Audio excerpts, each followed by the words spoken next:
130টি পারমাণবিক অস্ত্র একসাথে ভারতের দিকে তাক করে বসে আছে পাকিস্তান।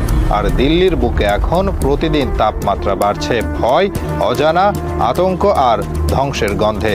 এটা কোনো রাজনৈতিক স্টান্ট না, কোনো বক্তৃতা না, কোনো হুমকি না, এটি এখন রাষ্ট্রীয় ঘোষণা।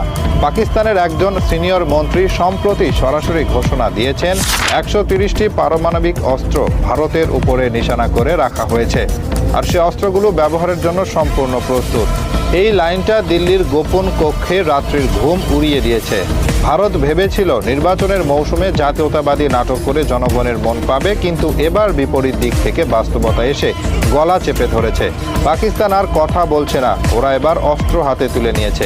এই মুহূর্তে পাকিস্তান দক্ষিণ এশিয়ায় একমাত্র দেশ যারা পারমাণবিক অস্ত্র ব্যবহারের জন্য নো ফার্স্ট ইউজ নীতির বাইরে গেছে, অর্থাৎ প্রথমে হামলা চালানোর ক্ষমতা ও সদিচ্ছা দুটোই তাদের আছে।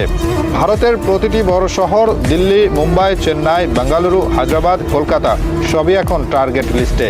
সামরিক ঘাঁটি, বিমান ঘাঁটি, উপগ্রহ